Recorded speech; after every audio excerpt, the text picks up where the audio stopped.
Hello dear students. आज की इस वीडियो में मैं कुछ डिस्कस करने जा रहा हूँ इम्पोर्टेंट प्रॉब्लम्स। और जो ये वीडियो है इसमें 4 ईएमटी की मैं प्रॉब्लम डिस्कस करूँगा, लेकिन 4 में बहुत सारे कंसेप्ट भी डिस्कस करूँगा, सॉफ्टवेयर भी डिस्कस करूँगा। तो मुझे उम्मीद है कि गेट नेट पार्क जस्ट फर्जेम के सभी स्टूडेंटों को लाभ देगी। तो पहला क्वेश्चन जो मैं इसमें डिस्कस कर रहा हूँ वो है हमारा डाइलेक्ट्रिक स्फीयर के लिए पोलराइजेशन वेक्टर दिखा रखा है। काफ़ी हॉट टॉपिक रहता है ये। पोलराइजेशन वेक्टर देता है P बराबर के आर की power n r cap. Dielectric sphere की जो रेडियस है वो कैपिटल आर है।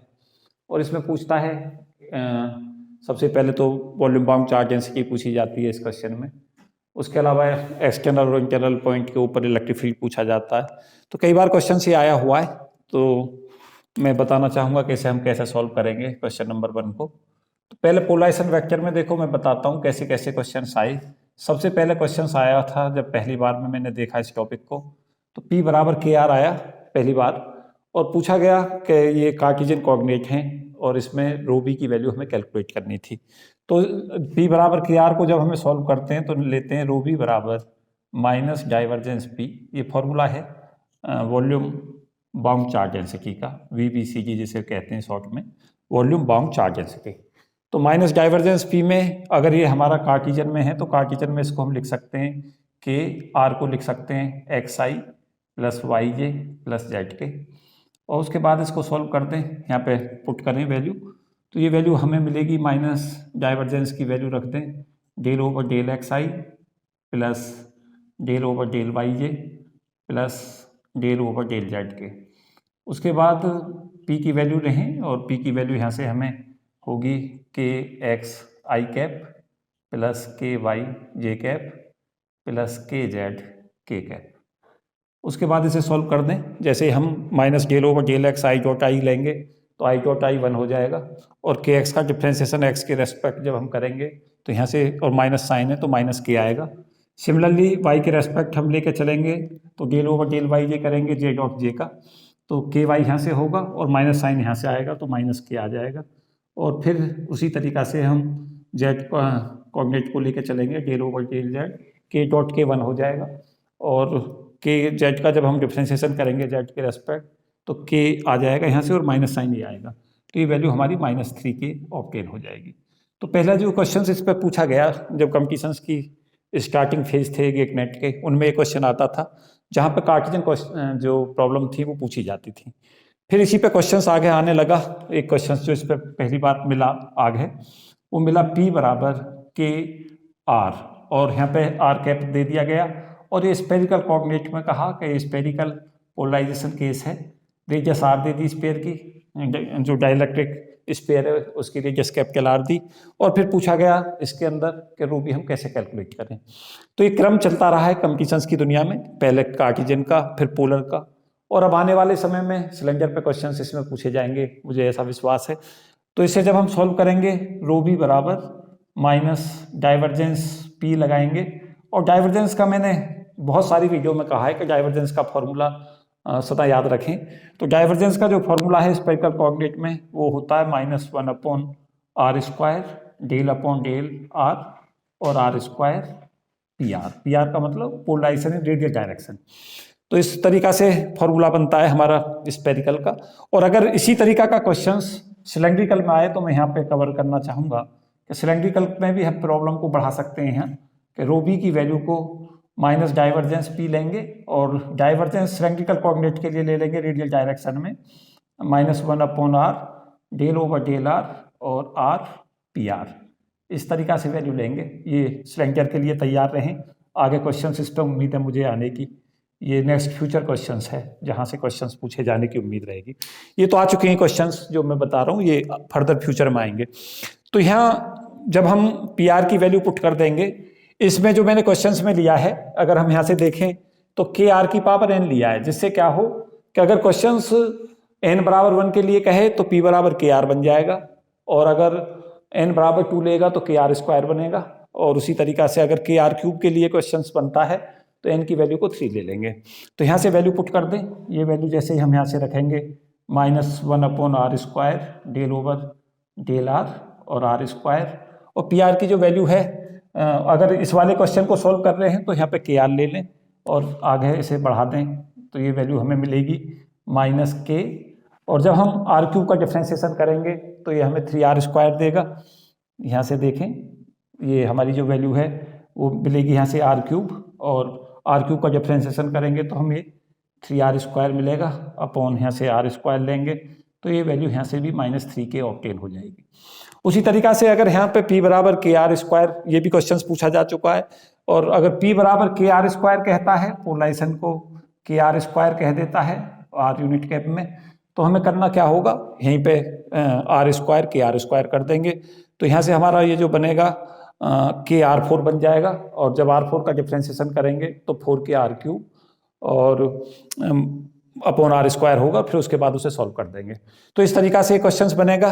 और यहाँ जो मैंने क्वेश्चंस में ले रखा है वो ले रखा है p बराबर kr⁴n, तो यहाँ पे हम pr की जगह पे ये पूरी वैल्यू रख सकते हैं। मैं यहाँ पे स्टेप को थोड़ा कम छोटा किए देता हूँ। kr⁴n अगर दिया हुआ है तो यहाँ से हम इसे कैसे आगे बढ़ाएंगे, इसे यहाँ पे वैल्यू पुट कर देंगे और इसे सॉल्व कर लेंगे। तो सॉल्यूशंस में एक ही स्टेप पे यहाँ सॉल्व हो जाएगा ये क्वेश्चन। तो ये वैल्यू हमें मिलेगी यहाँ से -k del/r 1/r², और r⁴n+2 हो जाएगा यहाँ r⁴n+2। सदा कोशिश ये करें क्वेश्चंस को सॉल्व करते समय कि r⁴n लेने का हमें फायदा क्या होगा। यहाँ पर मैंने इसके लिए सॉल्व कर रहा हूँ इस क्वेश्चन को। इससे फायदा होगा कि अगर p बराबर kr आता है तो जो हमारा रिजल्ट आ रहा है उसमें n की वैल्यू को 1 रख देंगे।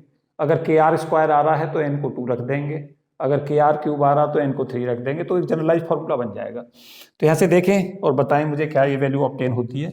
ρb = -k/r², और यहाँ से जब हम इसे डिफ्रेंसिएशन करेंगे तो ये हमें मिलेगा n+2 और r⁴n+2 - 1। तो ये वैल्यू हमें मिलेगी -k n+2 और r⁴n+2 - 3। It means this is -k n+2 और ये वैल्यू हमें मिलेगी r⁴n - 1। तो ये इसका सॉल्यूशन हो जाएगा। तो इसको याद रखें, ये इंपॉर्टेंट एक्सप्रेशंस हैं। और अगर यही क्वेश्चंस p बराबर kr⁴n हमारे सिलेंड्रिकल कोऑर्डिनेट में पूछता है तो यहाँ पुट कर देंगे -1/r del/r r, और pr की जगह पे ये वैल्यू पुट कर देंगे अगर ये क्वेश्चन सिलेंड्रिकल स्फीयर के लिए है। तो यहाँ पे इस p की वैल्यू को यहाँ पुट कर देंगे kr⁴n। अब यहाँ पे क्वेश्चंस फ्यूचर के मैं सदा जब भी वीडियो देता हूँ तो सदा डिस्कस करने की कोशिश करता हूँ कि फ्यूचर के क्वेश्चंस भी बता दूँ क्या आ सकते हैं। फ्यूचर के क्वेश्चंस एक तो यही है कि सिलेंडर पे आ सकता है क्वेश्चंस, और तैयार रहें आगे मैं कोशिश करूँगा आगे वीडियो देने में कि पोलराइजेशन अगर r और थीटा दोनों पर डिपेंड करे स्फेरिकल कोऑर्डिनेट में, जब हम ρb कैसे कैलकुलेट करेंगे, या polarization vector r theta phi तीनों में दे तो हमारा ρb कैसे कैलकुलेट होगा। तो ये फ्यूचर के क्वेश्चंस हैं, मैं बताना चाहूँगा। इन्हें आगे कुछ वीडियो में इन पर दूंगा नेक्स्ट फ्यूचर में, जहाँ पोलराइजेशन r और थीटा दोनों पर डिपेंड करेगा। ये नियर फ्यूचर के क्वेश्चंस हैं, या इस तरीका का क्वेश्चन आ सकता है जहाँ पोलराइजेशन r थीटा फाई का होगा। अगर हम पेपर के एनालिसिस से सीखने की कोशिश करें तो एग्जामिनर के पास दो ही विकल्प बनते हैं, या तो क्वेश्चन सिलेंडर में पूछे अब, या हमारा पोलराइजेशन जब r थीटा का फंक्शन है, r थीटा फाई का फंक्शन है, तब क्वेश्चंस पूछे। तो इस तरीका से क्वेश्चंस को बढ़ाएं, और इसी क्वेश्चन में कुछ और भी चीज़ें मैं डिस्कस कर रहा हूँ। इसमें पूछा गया है इसी क्वेश्चंस के अंदर कि हम इलेक्ट्रिक फील्ड को अंदर कैसे कैलकुलेट करें, और इंटरनल पॉइंट के ऊपर और फिर एक्सटर्नल पॉइंट पे इलेक्ट्रिक फील्ड कैसे निकले। तो एक चीज़ मैं सदा बताना चाहूँगा कि जब भी एक्सटर्नल पॉइंट के ऊपर इलेक्ट्रिक फील्ड पूछता है तो सदा आंसर 0 हमें मार्क करना है, कभी भी सॉल्व ना करें। डाइलेक्ट्रिक के केस में एक्सटर्नल पॉइंट पे चाहे पोलराइजेशन कैसे भी वेरी करता हो, ई सदा 0 होगा एक्सटर्नल पॉइंट पे। ये मेरा ट्रिक है, सदा याद रखना। सॉल्व भी ना करके आए, अगर कहता है कि r के ऊपर इलेक्ट्रिक फील्ड निकालना है तो बताइए इलेक्ट्रिक फील्ड क्या होगा। चाहे डाइलेक्ट्रिक स्फीयर हो, चाहे डाइलेक्ट्रिक सिलेंडर हो, चाहे केस जैसा भी हो, अगर एक्सटर्नल पॉइंट पर पूछता है तो इलेक्ट्रिक फील्ड की वैल्यू सदा 0 होती है। और उसका रीजन ये होता है, मैं थोड़ा सा आइडिया दे दूं, इसकी फिजिक्स भी बता देता हूं कि अगर हम क्वेश्चंस के ऊपर जाएं कि ऐसा क्यों हुआ, तो मैं बताना चाहूँगा कि चार्ज दो तरीका का होता है। एक तो हमारा ρb वॉल्यूम होता है चार्ज डेंसिटी वॉल्यूम की, और इसके करस्पॉन्डिंग चार्ज होता है QBV। इसको कहते हैं हम बाउंड चार्ज इन वॉल्यूम। और एक चार्ज होता है, एक चार्ज डेंसिटी होती है सरफेस की। तो यहाँ पे जो चार्ज है वो बाउंड चार्ज सरफेस पे। तो होता क्या है कि जो हमारा यहाँ से चार्ज होगा, जो वॉल्यूम में चार्ज नहीं होगा, वो चार्ज सरफेस पे चला जाएगा, क्योंकि नेट बाउंड चार्ज जो होता है वो सदा जीरो होता है। तो नेट बाउंड चार्ज जो क्यू बी नेट होता है उसकी वैल्यू सदा जीरो होती है, क्योंकि वॉल्यूम के अंदर चार्ज और सरफेस के अंदर चार्ज, इन दोनों चार्जों का सम सदा शून्य होता है। तो जब भी हम एक्सटर्नल पॉइंट पे जाते हैं, यहाँ पे कहीं इलेक्ट्रिक फील्ड निकालने जाते हैं, गॉसियन सरफेस प्लॉट करते हैं, तो इसके अंदर क्योंकि जो नेट चार्ज है उसकी वैल्यू जीरो होती है, तो ये हमारा इलेक्ट्रिक फील्ड एक्सटर्नल पॉइंट पे जीरो होगा। तो अगर हमसे इसके अंदर इलेक्ट्रिक फील्ड पूछता है एक्सटर्नल पॉइंट पे, तो वो सदा जीरो लगा दें, कुछ उसके लिए सॉल्व ना करें। अगर हमसे पूछता है कि क्यू बी हमें कैलकुलेट करना है अंदर वॉल्यूम के अंदर, तो क्यू बी वॉल्यूम के लिए सीधा एक्सप्रेशन यूज करें, integral rho b into d v. और क्या करें, डी वी की वैल्यू को, अगर ये हमारा रो बी केवल आर का फंक्शन है और क्वेश्चन स्फेरिकल कोऑर्डिनेट का है, तो रो बी यहाँ ले लें और डी वी की वैल्यू को simply 4 pi r square d r ले लें। उसके बाद अगर वो कहता है कि, जैसे कहता है कि इंटरनल पॉइंट पे इलेक्ट्रिक फील्ड हमें कैलकुलेट करना है और पूछता है कि इंटरनल पॉइंट पे इलेक्ट्रिक फील्ड निकालना है और डी डिस्टेंस पे निकालना है, तो यहाँ पे अगर डी डिस्टेंस पे कहता है इलेक्ट्रिक फील्ड निकालना है, तो यहाँ से क्या करें, इसको इंटीग्रेट कर दें 0 से लेकर डी तक, और यहाँ से हमें क्यू बी भी मिल जाएगा। फिर उसके बाद इंटरनल पॉइंट में इलेक्ट्रिक फील्ड पूछता है कि इंटरनल इलेक्ट्रिक फील्ड हम कैसे निकालें, तो उसे निकालने के लिए हमें फिर कंसेप्ट अप्लाई करना पड़ेगा, ई डॉट डी एस बराबर क्यू बी, जो वॉल्यूम के अंदर चार्ज है गॉसियन सरफेस में, अपॉन एप्सिलॉन नॉट। और क्यू बी वी की वैल्यू यहाँ से ले लें, और यहाँ पे जो ये अंदर पॉइंट है, इसके अंदर जो हम इलेक्ट्रिक फील्ड अंदर किसी पॉइंट पर बता रहे हैं, तो यहाँ पर डी रेडियस का एक स्पेरिकल सरफेस ले लें। तो यहाँ से जो आएगा, जो वैल्यू यहाँ से ऑब्टेन होगी, वो होगी e into 4 pi d square is equal to 1 upon epsilon not, और इसकी वैल्यू को इस यहाँ से इंटीग्रेट करके कैलकुलेट कर लें, rho b into 4 pi r square d r, और 0 से डी तक ले लें। 4 पाई को 4 पाई से कैंसिल आउट कर दें, तो यहाँ से जो ये वैल्यू हमें मिलेगी वो सिंपली ऑब्टेन हो जाएगी, e into d square is equal to 1 upon epsilon not, 0 से डी, और यहाँ से जो वैल्यू हमें मिलेगी वो मिलेगी rho b into r square d r. तो इस तरीका से जाएं, रो बी की वैल्यू हमें कैलकुलेट हो जाएगी माइनस डाइवर्जेंस पी से, जैसे इस क्वेश्चन में हम देख रहे हैं ये वैल्यू है रो बी की, इसको यहाँ पे पुट कर दें, आर स्क्वायर डी आर के साथ इसे मल्टीप्लाई करके इंटीग्रेट कर दें आर के रेस्पेक्ट, और 0 से डी तक लिमिट ऑफ इंटीग्रेशन ले लें, ई ऑब्टेन हो जाएगा यहाँ से। तो ये तो इंटरनल पॉइंट के ऊपर इलेक्ट्रिक फील्ड निकलेगा, और एक्सटर्नल पॉइंट पे जो इलेक्ट्रिक फील्ड है उसे 0 मार्क कर दें। तो ये क्वेश्चंस मैंने काफ़ी कवर में कर दिया है डाइलेक्ट्रिक स्फीयर के केस के अंदर, कि हमें किस तरीका से इस प्रॉब्लम को सॉल्व करना है।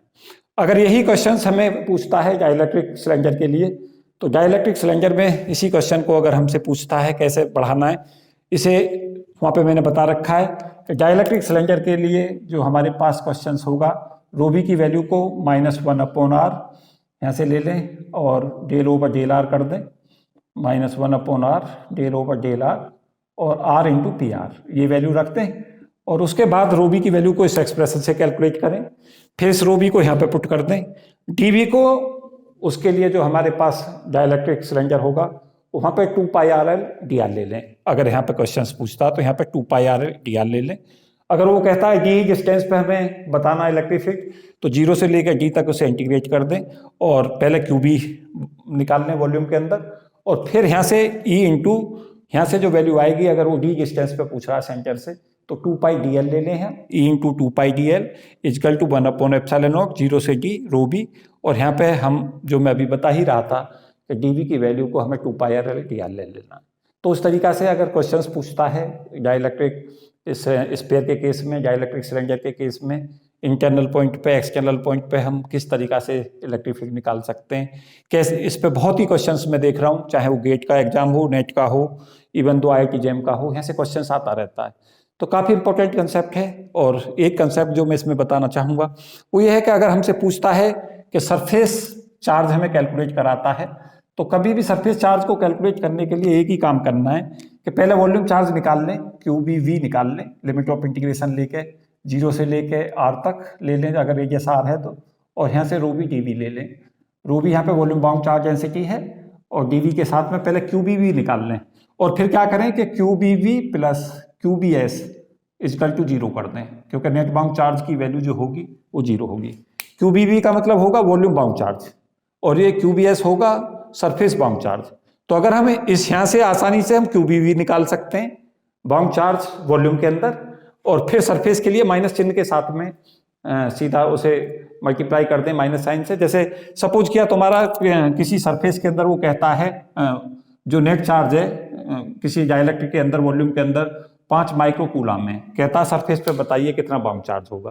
तो आपको सॉल्व करने की जरूरत नहीं है, केवल और केवल जो वैल्यू है माइनस से मल्टीप्लाई करो, -5 माइक्रो कूलम उसका आंसर होगा।